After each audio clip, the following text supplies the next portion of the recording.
Bonjour, c'est notre 5e épisode. Cette vidéo a porté sur le thème de la foi. La foi, une réponse donnée et reçue. Donc subtilement, il y aura deux parties dans cette vidéo. La foi, réponse de l'homme à Dieu, et la foi comme don de Dieu.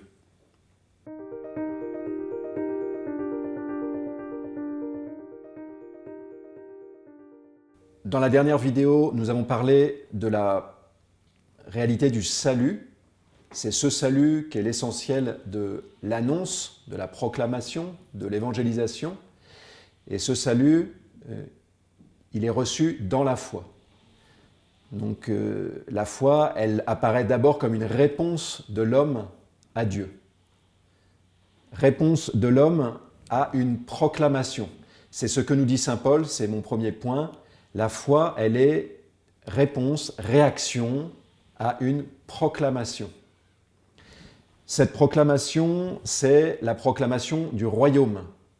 Donc nous voyons cela dès le début de l'Évangile. Par exemple, dans Matthieu 3, Jean-Baptiste proclame, puis Jésus proclame. C'est le verbe grec du kérygme, kérusso. Il proclame « Le royaume de Dieu est tout proche. Convertissez-vous. Le royaume de Dieu est tout proche. » En Romains, au chapitre 10, Paul développe un peu cette question de la proclamation. Il va dire « Comment croire si l'on n'entend pas ? Comment entendre si personne ne proclame ?» Vous voyez la série « Croire, entendre, proclamer ». Il faut que quelqu'un proclame pour que, par l'audition, eh bien, une autre personne puisse croire. Cette proclamation, c'est l'annonce du salut accompli en Jésus-Christ.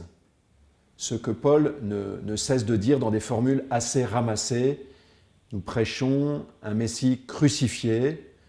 Si le Christ n'est pas ressuscité des morts, vaine est notre foi. Prêcher un Messie crucifié, prêcher un Messie ressuscité, c'est vraiment le cœur de la proclamation, de l'annonce évangélique. Alors, il y a une conséquence missionnaire directe pour cela, c'est évident, c'est qu'il est indispensable que des personnes proclament. Mais je voudrais apporter ce point d'attention, il s'agit, pour susciter la foi, de proclamer, et donc, c'est-à-dire d'annoncer dans la foi. Ce point est important. Évangéliser, ce n'est pas simplement partager une opinion en disant « mais nous croyons que Jésus est mort par amour. Nous croyons que Jésus est ressuscité. » D'une certaine manière, je pense, ça, on ne peut pas dire que c'est une proclamation. Ça, c'est un partage d'opinion. Proclamer, c'est annoncer à la personne « Jésus est mort par amour. Le Christ est ressuscité, il est vivant. » Au point de vue du contenu intellectuel, c'est la même chose. Au point de vue du registre de langage, ce n'est pas la même chose. Ce dont Paul nous parle, c'est que pour que la foi puisse naître dans le cœur de la personne qui entend, il faut que la parole soit proclamée dans la foi, dans ce registre-là de l'annonce de la foi. Je pense que la plupart d'entre vous, vous sentez très bien, lorsque vous êtes dans le registre de l'échange d'opinions, de l'annonce de « moi je crois que », à une annonce dans la foi où j'annonce une vérité, on pourrait dire universelle, à la personne. Donc le missionnaire doit vraiment être attentif de manière habituelle, pas systématiquement. Je vous renvoie pour ça à la première vidéo dans laquelle nous avions souligné l'importance parfois aussi de rester dans le premier registre, on pourrait dire de l'argumentation, de la crédibilité d'une opinion ou d'une position intellectuelle. Je ne reviens pas là-dessus. Mais de manière habituelle, il faut pouvoir entrer dans ce registre de la proclamation qui va permettre à la personne en face de répondre dans la foi. Si moi je n'annonce pas dans la foi, je ne permets pas une réponse de foi. Ça, c'est un point essentiel à percevoir comme missionnaire. Et un point qui est adossé à cela, c'est qu'il faut être attentif aussi à annoncer des faits historiques sur le contenu de ce que nous disons. Ce n'est pas simplement des idées sur Dieu, ce sont aussi des faits historiques dans l'histoire des hommes. Il y a eu cet homme, Jésus, ce qu'il a dit, comment il est mort, sa résurrection. Il faut pouvoir en parler dans des coordonnées historiques. Je trouve que le film Jésus l'enquête est une vraie aide pour l'évangélisation, parce que ça raconte l'histoire d'un journaliste qui veut démontrer que la foi chrétienne est fausse et qui, en discutant avec quelqu'un qui est croyant, comprend que l'enjeu c'est de démontrer qu'il n'y a pas eu de résurrection. Parce que s'il y a eu une résurrection, ça veut dire que Jésus est Dieu, donc que tout ce qu'il a dit avant doit être reçu et intégré totalement comme vrai. Alors que si Jésus n'est pas ressuscité, bon, bah, c'est peut-être un homme admirable qui a dit des choses très bien, mais tout ce qu'il a dit est sujet à caution. Voilà, on peut le discuter et voilà. Et pour moi, ce film est très intéressant parce qu'à la fois, il manifeste la centralité de ce mystère de la résurrection dans la foi, et en même temps, il y a bien l'idée, on le voit à la fin du film, qu'en fait, il y a un choix, un saut de la foi, et que toutes les enquêtes, toutes les démonstrations n'enlèvent pas le fait qu'à un moment, l'homme, la liberté de l'homme est convoquée pour qu'il choisisse de croire ou non.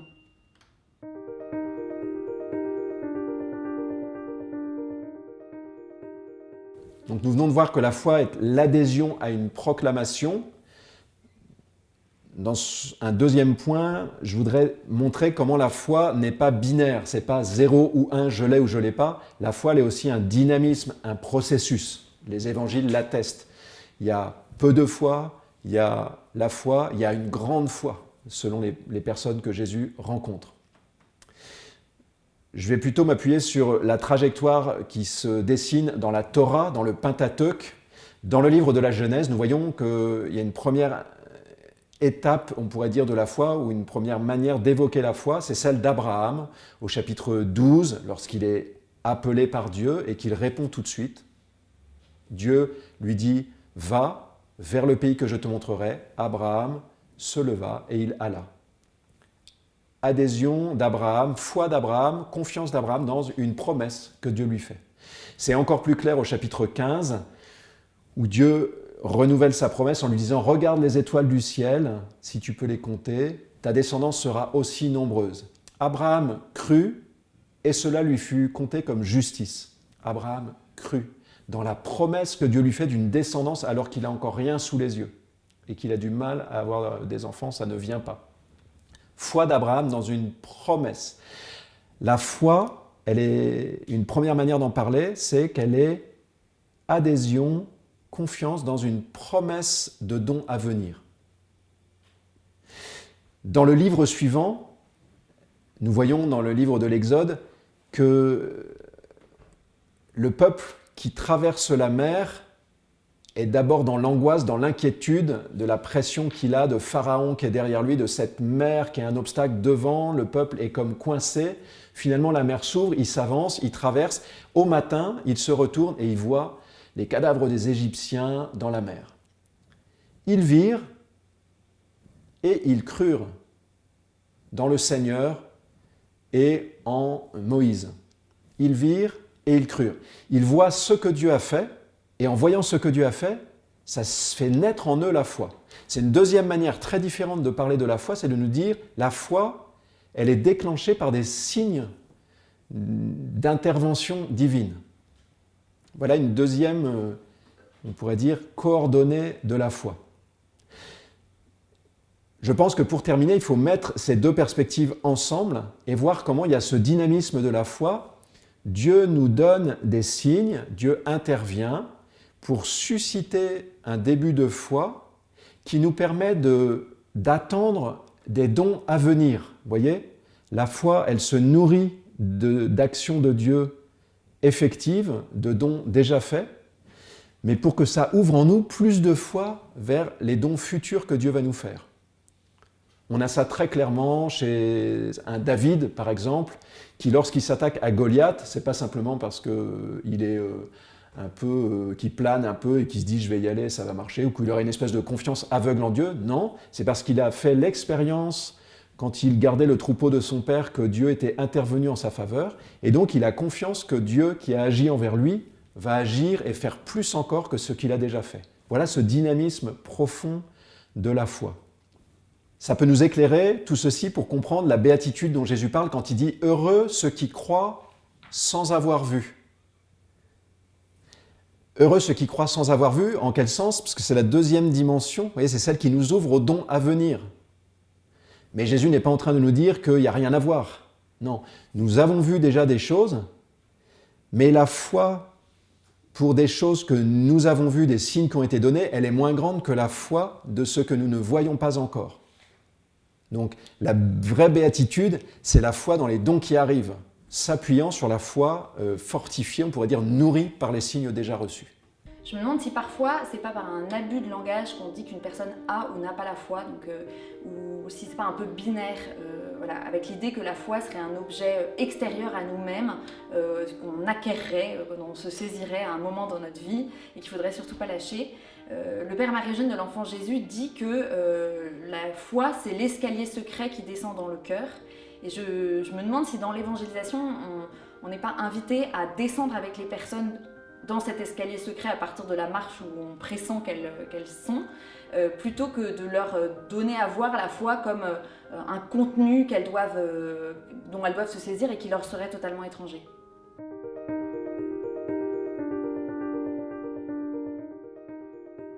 Je donne quelques conséquences de ce dynamisme, on pourrait dire, de la foi et de ce que j'ai dit avant sur la proclamation pour le missionnaire. D'abord, je reprends simplement ce que j'ai dit, il faut annoncer dans la foi et pas simplement énoncer une opinion. Deuxièmement, il est important d'annoncer un salut concret en lien avec l'histoire de la personne. J'en ai déjà parlé dans la vidéo précédente sur le salut, donc je ne développe pas. Troisième point, il faut s'attendre à des signes. Puisque les signes interviennent dans le dynamisme de la foi, eh bien lorsque nous annonçons, c'est ce que les finales des évangiles nous disent, il faut s'attendre à des signes. Il faut s'attendre donc à des signes dans le cadre d'une discussion avec la personne. Ça va être principalement peut-être des motions, de paroles de connaissance qui vont être données intérieurement. Il faut garder une ouverture intérieure pour que des choses de ce registre soient données. Et donc prier intérieurement, avoir une disponibilité intérieure. Il faut s'attendre aussi à des signes et donc à pouvoir se laisser inspirer éventuellement pour une prière pour la personne, une prière de guérison, une prière de consolation qui va vraiment produire quelque chose sur la personne. Voilà, il faut laisser les signes se déployer dans le registre de l'évangélisation. Un quatrième point pour aider la personne à entrer dans ce dynamisme-là, c'est peut-être d'aider la personne à se souvenir des signes que Dieu a posés dans sa vie. Je me souviens de quelqu'un que j'avais rencontré à Aigues-Mortes, à l'entrée de l'église. On discute 3 minutes, il me dit « Oh, mais moi, en fait, non, je ne crois plus, j'ai décroché. » Puis je dis « Mais est-ce qu'à un moment, vous avez cru? Est-ce que Dieu est intervenu déjà dans votre vie ?» Puis il me dit « Bah non. » Puis il me dit « Ah bah si, je me souviens, quand j'étais sur le chemin de Saint-Jacques avec un ami, on marchait, on avait rencontré un prêtre pendant la journée, on était au gîte. Et puis le matin, je refais mon sac et puis j'entends comme une voix intérieure qui me dit « Lis. » Lis. Alors il dit, lis quoi? Et là, il ouvre son sac et sur le dessus, il y avait une Bible. C'était le prêtre qui avait dit qu'il leur donnerait, je crois, une Bible. Il l'avait posée avant de partir, lui, il était déjà parti, le prêtre.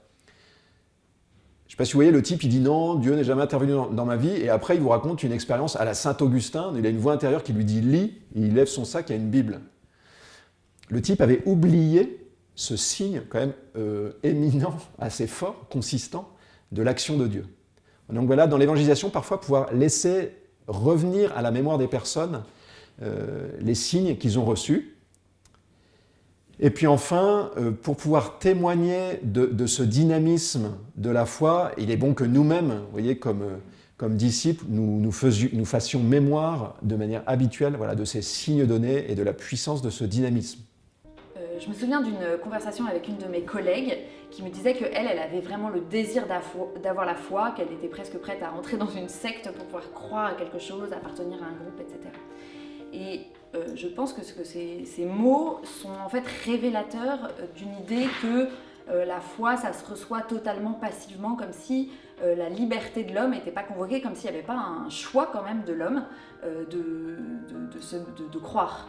Et donc je pense que c'est important pour nous de tenir à la fois que la foi est un don de Dieu, comme le Père Étienne va le développer après, et qu'en même temps, la liberté de l'homme est convoquée. C'est pas un truc qui tombe sur certains et pas sur d'autres. Il y a une collaboration de la personne qui se jette à l'eau.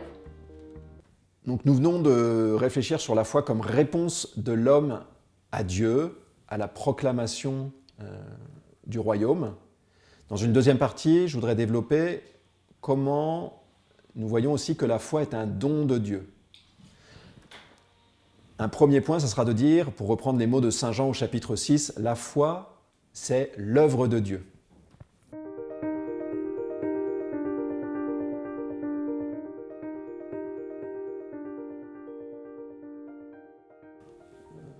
Dans le vocabulaire théologique, on dira que la foi est une vertu théologale, c'est-à-dire qu'elle est un acte de Dieu lui-même. Elle est agie par Dieu en l'homme.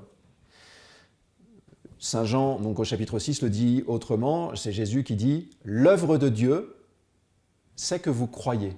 L'œuvre de Dieu, c'est que vous croyez. » Alors cette vertu théologale, elle est activée par le baptême, même si évidemment, déjà pour s'approcher du baptême, il faut qu'il y ait un démarrage de foi. Donc il ne faut pas absolument vouloir établir de frontières complètement nettes. Il y a comme des prémices de la foi qui peuvent permettre de s'avancer vers le baptême, un début de confiance.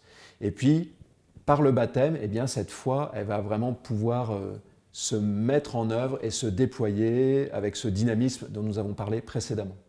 Relisez le chapitre 6 de Jean, qui me paraît vraiment précieux pour entrer dans cette intelligence de la foi comme vertu théologale. Donc je redis cette expression de Jésus, « L'œuvre de Dieu, c'est que vous croyez », qu'on peut mettre en rapproché d'une autre expression dans ce même chapitre. « Nul ne vient à moi, dit Jésus, si le Père ne l'attire. » Et je trouve que c'est une manière qui peut nous aider assez puissamment dans l'évangélisation pour aider des personnes à réaliser que le point de passage ou de bascule ou de saut dans la foi, qui parfois impressionne un peu les gens et qui se disent « mais en fait, est-ce que c'est légitime que je fasse ça ?» mérite d'être éclairé par cette perspective complémentaire que ce n'est pas simplement moi qui vais faire un saut, c'est Dieu qui est en train de faire quelque chose en moi. Dieu est en train de m'attirer vers Jésus. Je me souviens comme ça d'une mère de famille qui était étudiante à un cours que je donnais, puis elle vient me voir à la fin d'un cours et me dit « mais en fait, moi, je ne sais pas si j'ai la foi, ça m'arrive d'aller une fois à l'église comme ça, mais je ne me sens pas légitime. » Vous voyez, elle était très centrée sur le fait que, elle disait « mais est-ce que j'ai la foi, est-ce que je n'ai pas la foi ?» Et on rencontre pas mal de personnes dans l'évangélisation qui sont un peu sur ce seuil, mais qui sont comme angoissées. Il y a le vertige, vous voyez, d'être au bout du plongeoir, puis de dire en fait, mais si c'est moi qui décide simplement de sauter, est-ce que c'est pas la méthode Coué, quelque chose comme ça. Vous voyez, il y a quelque chose d'un peu vertigineux.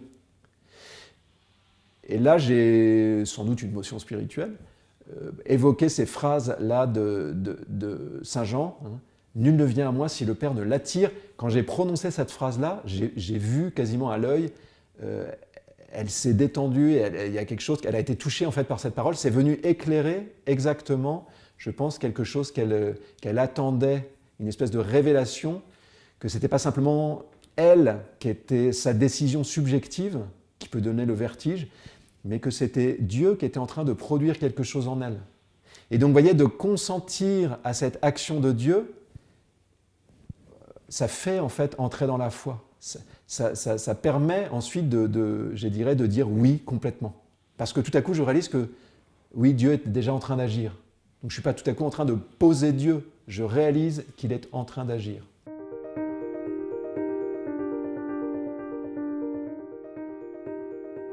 Pour prolonger cette réflexion sur la foi comme don de Dieu, je voudrais parler de la foi comme illumination. C'est vraiment dans les mots de la tradition, hein, de l'expérience chrétienne, illumination. Vous voyez, l'acte de foi, ce n'est pas simplement cet acte subjectif où je valide intérieurement une vérité. La foi, c'est aussi ce déferlement, on pourrait dire, de lumière que déclenche l'ouverture de l'âme, l'ouverture du cœur et de l'intelligence. Vous voyez, tout à coup, la lumière entre et je vais commencer à voir les choses complètement différemment. Ça me paraît un point important aussi dans notre évangélisation, c'est de faire comprendre aux personnes que la foi, elle nous fait entrer dans une autre vision. C'est une vision du monde. Jésus avait une vision du réel, et entrer dans la foi, c'est laisser cette vision nous gagner. Et la lumière de la foi, elle vient éclairer toutes les choses différemment. Je vais entrer dans une vision différente du monde. Ça me paraît un point important. Et là, nous voyons que par la foi, il y a la sortie d'un aveuglement. Vous voyez, la lumière qui vient me faire sortir de l'obscurité. Je vais accueillir les choses dans la lumière réelle que Dieu jette sur elles. Je vais accueillir tout le réel, ma propre vie, la vie de mes frères autour de moi, ma vision que j'ai des créatures, ma vision sur Dieu, dans une vérité, dans une lumière plus consistante. Si on voulait avoir un peu le bout du bout, ou bien une parole vraiment consistante pour ressaisir ce que je viens de dire là, il me semble que c'est dans les chapitres 15-16 de l'évangile de Jean, où Jésus dit « Tout ce que le Père m'a enseigné, je vous l'ai fait connaître ». Et quand je vous dis que Jésus nous fait entrer dans sa propre vision, qui est la vision même du Père, c'est abyssal comme affirmation de Jésus. « Tout ce que le Père m'a enseigné, je vous l'ai fait connaître ». Donc la foi, ce n'est pas une espèce d'adhésion à une réalité à laquelle nous n'avons pas accès, c'est laisser entrer la lumière, entrer dans une vision qui est celle même du Christ. Ce que dira Paul d'une manière encore plus audacieuse, la pensée du Christ, nous l'avons par la foi. La pensée du Christ, nous l'avons. Voilà, je viens de développer le fait que la foi était illumination. Il faut, pour être complet, dire aussi que la foi, elle peut provoquer ou elle peut passer par des moments d'obscurité.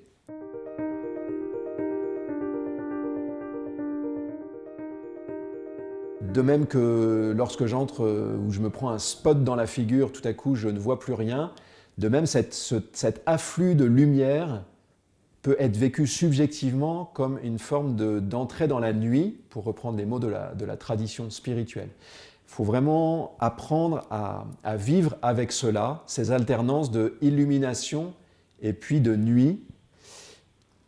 Et dans cette nuit, là, l'expérience de la foi, c'est que je vais recevoir mystérieusement une force pour avancer, on pourrait dire, malgré l'obscurité ou avancer dans l'obscurité.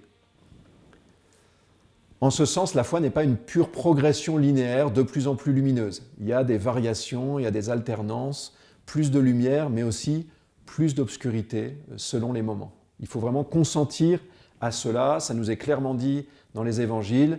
Marie et Joseph, qui sont au plus près de l'événement, ne sont pas dans une pure illumination permanente. Je prends simplement un exemple. À 12 ans, lorsque Jésus se retrouve au temple et qu'à la fin il leur dit « N'avez-vous pas compris que je devais être aux affaires, ne savez-vous pas que je dois être aux affaires, aux choses de mon Père ?» Ils ne comprirent pas ce qu'il leur disait. Ils ne comprirent pas ce qu'il leur disait. Obscurité pour Marie et Joseph. De la même manière, Jean-Baptiste, en prison, alors même qu'il a annoncé, désigné Jésus comme le Messie, l'agneau de Dieu, tout à coup, étape suivante, il commence à s'interroger, es-tu celui qui doit venir ou devons-nous en attendre un autre? Est-ce que ça veut dire que les étapes, ça invalide les étapes antérieures? Non, mais il y a une nouvelle étape avec une obscurité qui peut venir. Évidemment, Marie, au pied de la croix, comme dira Jean-Paul II, elle vit un démenti total au niveau de ses sens et même de son, on pourrait dire de son intelligence rationnelle. Elle vit un démenti total des promesses de l'annonce angélique de l'Annonciation. Un démenti total. Dans la tradition spirituelle, on parle de nuit des sens, lorsque je ne sens pas ce à quoi j'adhère par mon intelligence et mon esprit. Et puis il y a comme un deuxième niveau, beaucoup plus exigeant encore, c'est la nuit qu'on va appeler la nuit de l'esprit, pour reprendre la tradition spirituelle, Jean de la Croix en particulier, c'est-à-dire lorsqu'il y a comme un hiatus entre, on pourrait dire, mon intelligence rationnelle qui n'arrive plus, on pourrait dire, à saisir la vérité, et malgré tout, là, on pourrait dire la pointe de mon esprit qui continue de savoir obscurément que c'est Dieu qui est là, que c'est le Christ que je veux suivre. Fin du chapitre 6 de Jean, tout le monde s'en va. Jésus qui dit à ses disciples, « Voulez-vous partir vous aussi ?» Réponse de Pierre que j'aime beaucoup, « Seigneur, à qui irions-nous ? À qui irions-nous » Il me semble qu'ici, vous voyez, ça ne veut pas dire que les paroles que Jésus vient de dire ne sont pas obscures pour Pierre et les disciples également, mais malgré cette obscurité, il y a la pointe de l'esprit qui reçoit la force de continuer à suivre Jésus. Donc, nous voyons que dans cette trajectoire de la foi, il y a comme étape cette persévérance, cette force reçue un peu mystérieusement, malgré parfois le manque de ressenti affectif, malgré même l'obscurcissement ou le démenti même on pourrait dire de l'intelligence rationnelle à un certain niveau, ce que vit et décrit bien Thérèse de l'Enfant Jésus lorsqu'elle dit qu'il y a cette voix qui lui susurre que tout ceci est faux. Épreuve de la nuit de l'esprit, vécu, traduit en mots simples par Thérèse de l'Enfant Jésus. Un petit point comme disciple qui est vraiment essentiel, c'est que nous avons à consentir à cette deuxième dimension de la vie chrétienne, de la vie de la foi, c'est la dimension de purification. On parle de la voie illuminative, la foi comme illumination, de la voie purgative, la foi comme purification des sens et de l'intelligence.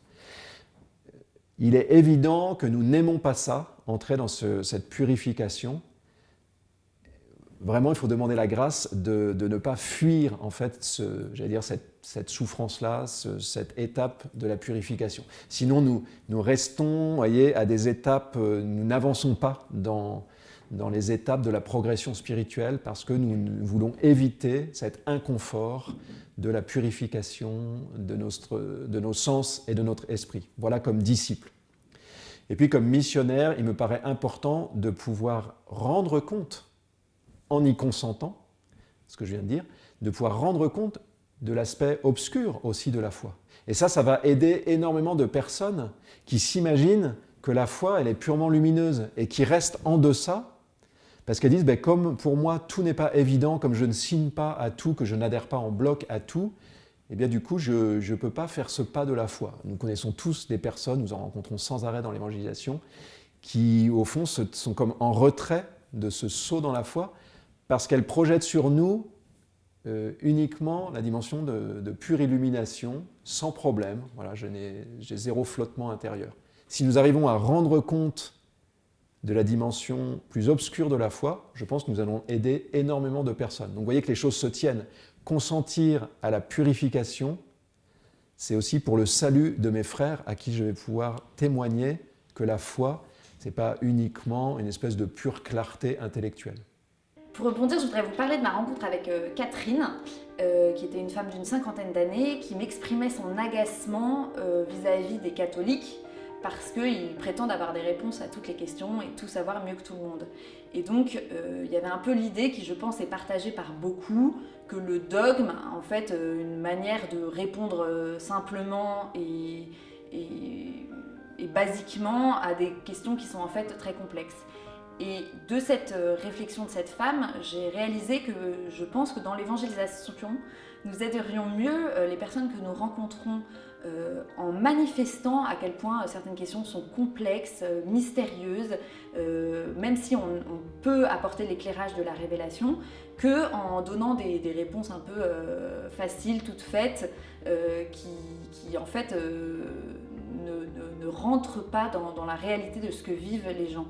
Et il me semble que parfois, nous, on a des réponses un peu toutes faites et faciles, soit parce qu'on n'a jamais été nous-mêmes en quête sur ces questions-là, mais on a connu la réponse d'une certaine manière, on l'a apprise avant d'être confronté à cette question, ou parce que dans notre situation concrète, dans notre vie, on n'est pas confronté à ces questions-là de la souffrance, de la pauvreté, et donc on les juge un peu de loin et on ne rejoint pas les personnes dans ce qu'elles vivent vraiment.